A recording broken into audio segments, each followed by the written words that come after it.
भारत माता की, भारत माता की, भारत माता की। वंदे वंदे वंदे। सिरसा की इस पावन भूमि पे आप सबने न्यारी राम राम। नाथ संप्रदाय के बहुत सिद्ध योगी बाबा सरसाई नाथ की कृपा भूमि के तौर पर विख्यात गुरु नानक देव जी, गुरु गोविंद सिंह जी तथा साहबजादे अजीत सिंह की पावन स्मृतियों को सहेजने वाली इस पुण्य धरा को कोटि कोटि नमन करता हूं। बोले सो निहाल, बोले सो निहाल। यह भूमि भारत की राजनीति के ताऊ कहे जाने वाले देवीलाल जी की भी कर्म भूमि रही है, जिन्होंने सिद्धांतों के लिए प्रधानमंत्री पद की कुर्सी को ठुकराया था। ऐसी पावन धरा को कोटि कोटि नमन करते हुए, जिस धरा ने महान किसान नेता और स्वतंत्रता संग्राम सेनानी सर छोटू राम जी को, सुर सम्राट पंडित जसराज जी को जन्म दिया हो, ऐसी पावन धरा को नमन करते हुए मैं आप सबका हृदय से स्वागत करता हूं, अभिनंदन करता हूं। मंच पर उपस्थित हमारे पूज्य संत श्री सौंदर्यनाथ जी, महंत श्री केशवनाथ जी, यहां की सांसद श्रीमती सुनीता दुग्गल जी, लोकसभा के हमारे प्रत्याशी श्री अशोक तंवर जी, राज्यसभा के माननीय सांसद श्री सुभाष बराला जी, लोकप्रिय विधायक और हमारे नाथ संप्रदाय के ही भक्त हैं श्री गोपाल जी, माननीय विधायक श्री दुड़ाराम जी, विधायक श्री लक्ष्मण नापा जी, जिलाध्यक्ष श्रीमती नताशा सिहाग जी, जिलाध्यक्ष फतेहाबाद श्री बलदेव ग्रोहा जी, पूर्व राज्यपाल श्री गणेशी लाल जी, लोकसभा संयोजक आदित्य चौटाला जी, हरियाणा सरकार के चेयरमैन श्री वेद फुला जी, जगदीश चोपड़ा जी, मंच पर उपस्थित भारतीय जनता पार्टी के सभी हमारे पदाधिकारीगण और भारी संख्या में बाबा सिरसाई नाथ की पावन धरा को विकास और विरासत की भूमि के रूप में स्थापित करने के लिए यहां पर उपस्थित मैंने बहनों और भाइयों, आप सबका मैं हृदय से अभिनंदन करता हूं, स्वागत करता हूं। बहनों भाइयों, मैं बाबा गोरखनाथ की धरती से और मर्यादा पुरुषोत्तम प्रभु राम की पावन जन्मभूमि से आपके बीच में यहां पर आया हूं। भारत के यशस्वी प्रधानमंत्री और दुनिया के सबसे लोकप्रिय राजनेता मोदी जी का संदेशा लेकर के आया हूं, और संदेशा यही लेके आया हूं कि 4 चरणों के चुनाव पहले ही संपन्न हो गए थे, 5वां चरण आज चल रहा है, और अब पूरे देश के अंदर एक पहले 3 चरणों में 4 चरणों में जो लहर थी, 5वें चरण में वो सुनामी बन चुकी है, मोदी की सुनामी पूरे देश के अंदर। और एक ही स्वर गूंज रहा है, चारों ओर एक ही नारा गूंज रहा है, और वह है कि फिर एक बार,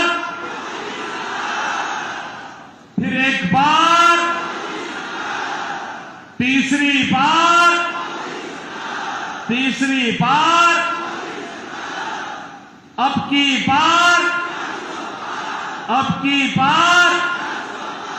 जब हम 400 पार की बात करते हैं तो बहन और भाइयों कांग्रेस को चक्कर आने लगता है। और चक्कर इसलिए आने लगता है क्योंकि 400 सीटों पर तो चुनाव ही नहीं लड़ रही है, तो जीतेगी कैसे। और इसीलिए तो मैं कह रहा हूं, जनता जनार्दन से जवाब देती है। क्या जवाब देती है? जवाब देती है कि जो राम को लाए हैं, जो राम को लाए हैं, पूरे देश से एक ही आवाज है। और बहनों, और विरासत और विकास की अद्भुत संगम। अयोध्या में रामलला आ गए और कांग्रेस को तो सत्ता की इतनी जल्दी थी कि करतारपुर साहब को ये भूल गई थी। और तो मोदी जी आए, तो मोदी जी ने आने के बाद करतारपुर कॉरिडोर के निर्माण के कार्यक्रम को भी आगे बढ़ाया। गुरु नानक देव की पावन धरा को भी भारत का हिस्सा बनाने का कार्य आगे बढ़ाया। और गुरु गोविंद सिंह जी महाराज के चार साहबजादों ने, जिन्होंने सरहिंद के लिए अपने आप को बलिदान किया था, उनके नाम पर 26 दिसंबर की तिथि को वीर बाल दिवस के रूप में मनाने की घोषणा भी की है। इसलिए बहनों और भाइयों, आज इसीलिए मैं आपको पास आया हूं कि पावन धरा तो मेरे लिए दो प्रकार से महत्वपूर्ण है। गुरु नानक देव जी से लेकर के गुरु गोविंद सिंह जी के साहबजादों की पावन धरा के रूप में, और हमारे नाथ संप्रदाय के पवित्र संत बाबा सिरसाई नाथ जी के नाम पर, जिनके नाम पर इस सिरसा बसा हुआ है। इसलिए ये मेरे लिए एक पावन धरा है। इसको मैं कोटि कोटि नमन करता हूं, आप सबका अभिनंदन करता हूं, स्वागत करता हूं। बहनों और भाइयों, आज देश बदल चुका है। हमारी पीढ़ी सौभाग्यशाली है कि हम नए भारत के नागरिक हैं। मोदी जी के नेतृत्व में कार्य कर रहे हैं और जो दुनिया के लिए असंभव है, जो कांग्रेस के लिए असंभव था, वो मोदी जी ने संभव करके दिखा दिया। कर दिया ना। देखो, पहले दुनिया में भारत का सम्मान नहीं बचा था। लोग भारत को शक की निगाहों से देखते थे। पहले दुनिया में भारत के बारे में तमाम प्रकार की चर्चाएं होती थी। हमारी सीमाएं सुरक्षित नहीं थी। दुश्मन भारत की सीमा में घुस जाता था। आतंकी विस्फोट होते थे, जगह जगह विस्फोट होते थे। नक्सलवाद चारों ओर फैला हुआ था। विकास कार्य ठप पड़े थे। जब सुबह उठते थे तो पहला समाचार भ्रष्टाचार का, और सायकाल होते होते आतंकी वारदात की घटनाएं आने लगती थी। निर्दोष लोग मारे जाते थे, सेना के जवान शहीद होते थे। गरीबों के कल्याण के लिए कोई योजना नहीं थी। कोई गरीब भूख से मरता था, किसान आत्महत्या करता था, दवा के भाव में मरीज दम तोड़ता था, बेटी और व्यापारी सुरक्षित नहीं थी। बहनों और भाइयों, पिछले 10 वर्ष में मोदी जी ने भारत की तस्वीर और तकदीर को बदला है। ये तस्वीर और तकदीर को कैसे बदल दिया है? आज भारत का सम्मान दुनिया में बढ़ा है। दुनिया में कोई संकट आता है, लोग दुनिया भारत की तरफ देखती है। सीमाएं सुरक्षित हैं। अब कोई दुश्मन भारत की सीमाओं का अतिक्रमण नहीं कर सकता है, क्योंकि नया भारत है। और आतंकी वारदात तो नहीं होती, इस पे नकेल कसा गया। लेकिन अगर पटाखा भी जोर से फट जाए ना, तो सबसे पहले पाकिस्तान सफाई देता है कि नहीं, मैंने नहीं किया है। उसे मालूम है अगर समय रहते सफाई नहीं दी तो ये भारत है, छेड़ता नहीं है। लेकिन अगर कोई छेड़ता है तो उसको छोड़ता भी नहीं है, वो भयभीत रहता है। बहनों और भाइयों, भय बिनु होई न प्रीति, ये वही है। जब ताकत होती है ना, तो हर व्यक्ति शांति और सौहार्द के लिए आपके सामने झुकता है। और आज भारत ने दुनिया को एहसास कराया है। विकास के कार्य बड़े बड़े, highway, railway, metro, IIT, IIM, AIIMS, one district one medical college, IIT, NIT, world class university, और हर व्यक्ति के स्वास्थ्य के लिए हर घर नल और नल में जल की योजना मोदी जी ने पूरे देश के अंदर लागू कर दी। देखो, कांग्रेस के लोग भूखों मरते थे, गरीबों को भूखों मारते थे, उनका राशन खा जाते थे।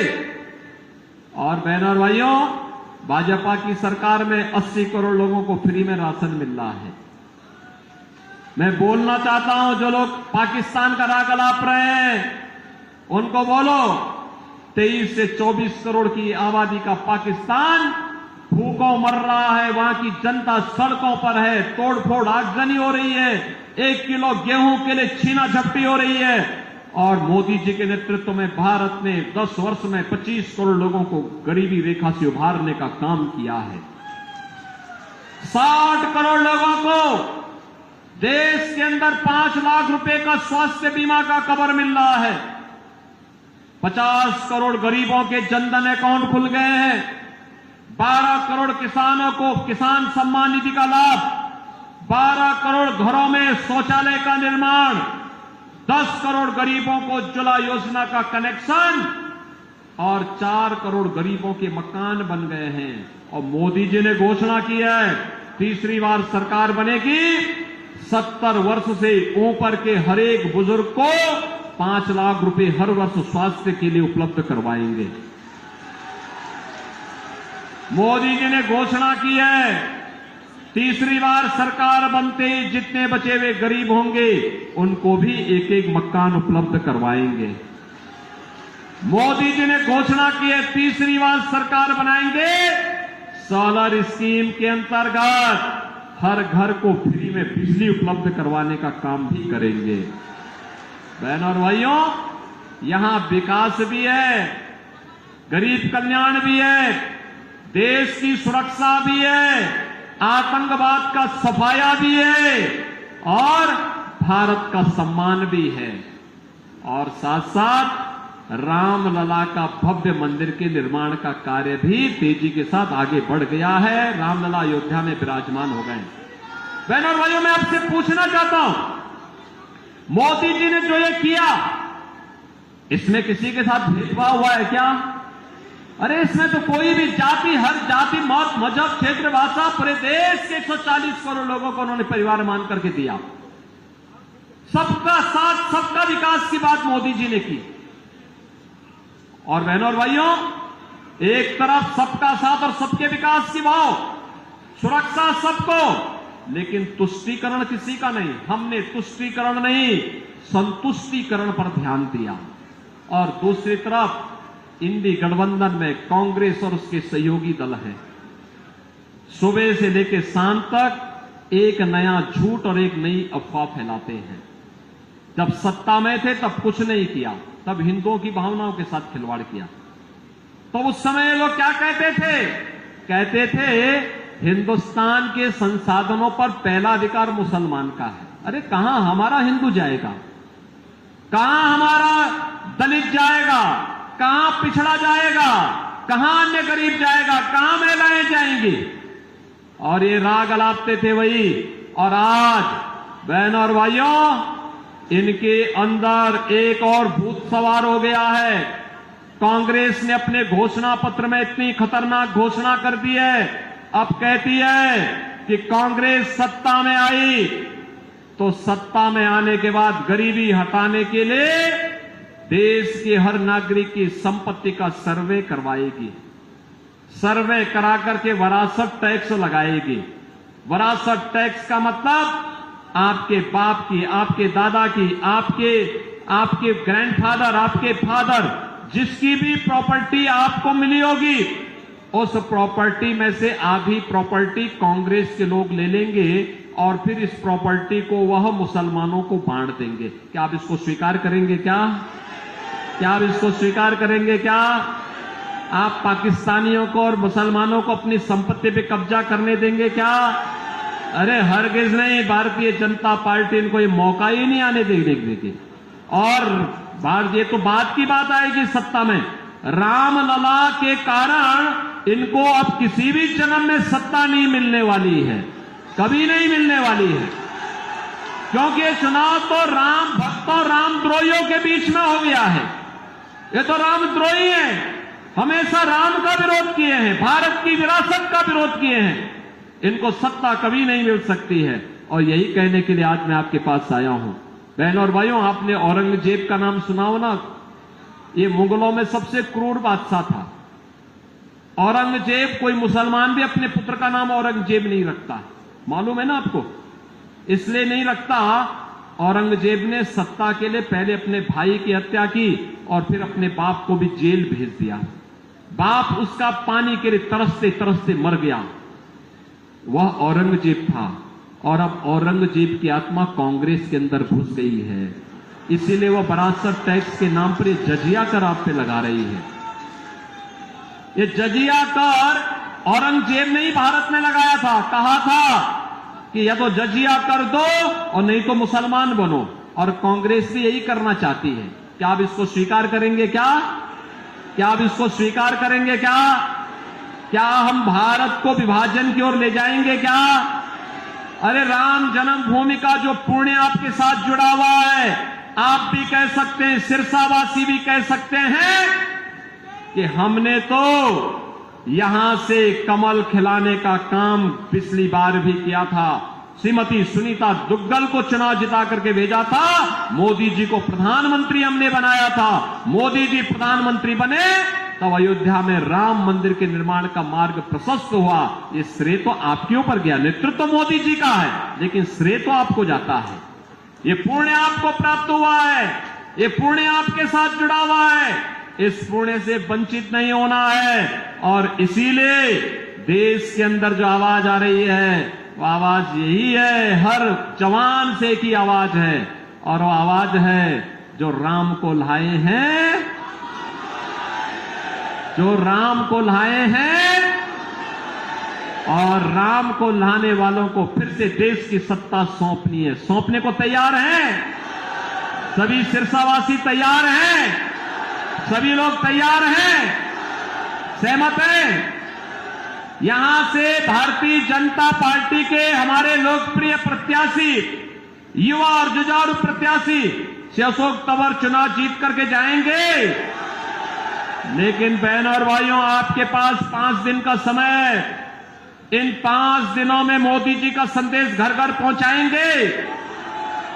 यह काम है। पहले मुझे बताओ, कितने लोग हैं जो कमल खिलाने के लिए अपने आप को 5 दिन का समय देंगे? भाई पूरा सिरसा ही तैयार है। अब इसमें मेरी बात सुनो, 2 काम करना है। आपने मेरे सामने संकल्प लिया है 2 काम। एक, हर व्यक्ति को प्रतिदिन 5 घर जाना है।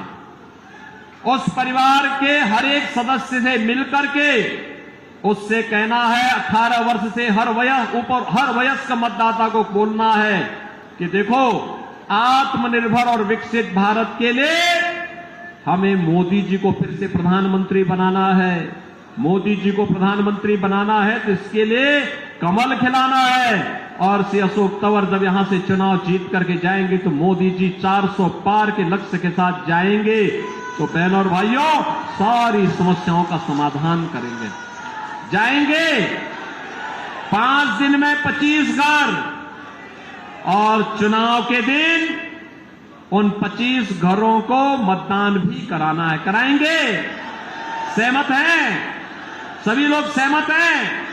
तो फिर मेरे साथ बोलेंगे, भारत माता की, भारत माता की, भारत माता की जय श्री राम, जय जय श्री राम, जय जय श्री राम।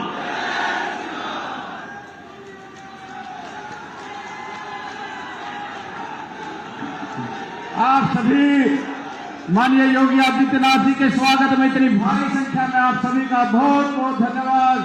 जय श्री राम।